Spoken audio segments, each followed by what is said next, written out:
చెప్తున్నాం అంటే మనం చూసామంటే 11th లార్డ్ 12th ఉన్నాడు, అంటే ఏలినాటి శని. శని ఏమో మనకి మీనంలో ఉన్నారు. ఉన్నప్పటికీ ఆయన రిట్రోగ్రేషన్ నుంచి డైరెక్ట్ వెళ్ళారు కనుక తప్పక వీళ్ళకి ఆపర్చునిటీస్ అనేవి కొంతవరకు బాగానే ఉంటాయి, మంచిగానే ఉంటాయి, వస్తాయి. అండ్ చాలా చాలా బిజీ మంత్ కింద వీళ్ళకి చెప్పుకోవాలి. అలాగే దాంపత్య జీవితంలో చూస్తే కూడాను కొంతవరకు వీళ్ళకి అనుకూల పరిస్థితి ఉండే ఛాన్సెస్ ఉన్నాయన్నమాట. అండ్ లాభస్థితిలో మనకి ఏంటంటే రాహు ఉన్నాడు.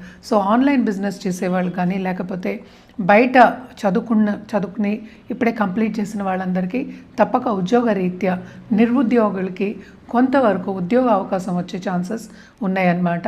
ఏదైనప్పటికీ శ్రమ అనేది చాలా అధికం, బాధ్యతలు అనేవి చాలా ఎక్కువ ఉంటాయి. హెల్త్ మాత్రం చాలా కాపాడుకుంటూ రావాలి.